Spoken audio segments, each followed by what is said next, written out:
રાહુલ ગાંધી જ્યારે વિદેશ જાય છે ત્યારે દેશનું અપમાન કરતા હોય છે અને ગુજરાતમાં આવે ત્યારે ગુજરાતીઓનું ખાસ કરીને ગુજરાત કોંગ્રેસના આગેવાનોનું અપમાન કરતા હોય છે. રાહુલ ગાંધી પાસે હું છેલ્લા 12 વર્ષથી સાંભળતો આવ્યો છું કે જ્યારે પણ કોંગ્રેસની મિટિંગમાં આવે ત્યારે તેઓ એવી વાત કરતા હોય છે કે ગુજરાત કોંગ્રેસમાં બે પ્રકારના ઘોડાઓ છે, એક રેસનો ઘોડા અને બીજા વરઘોડાના ઘોડા.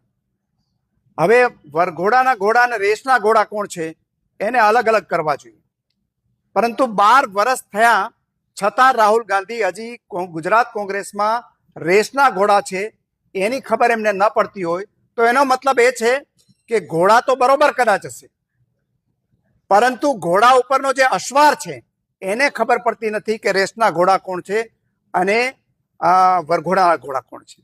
એ ઉપરાંત એણે એવું કહ્યું કે ગુજરાત કોંગ્રેસમાંથી 40 થી 50 આગેવાનો ગદ્દારો છે એને કાઢી મૂકવા જોઈએ. આ વાત પણ તમે લગભગ 12 વર્ષથી હું એમની પાસેથી સાંભળું છું, હજી સુધી આઈડેન્ટિફાઈ કરી શક્યા નથી.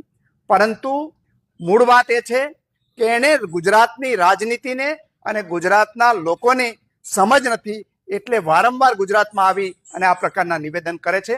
ખરેખર તો એણે આત્મખોદ કરવી જોઈએ કે એમના પછી રાહુલ ગાંધી આવ્યા પછી ગુજરાત કોંગ્રેસ નહીં, આખા દેશની કોંગ્રેસ વિરોધ પક્ષને લાયક પણ નહોતી રહેવા દીધી, એટલી હદ સુધી તળિયે પહોંચી ગઈ છે.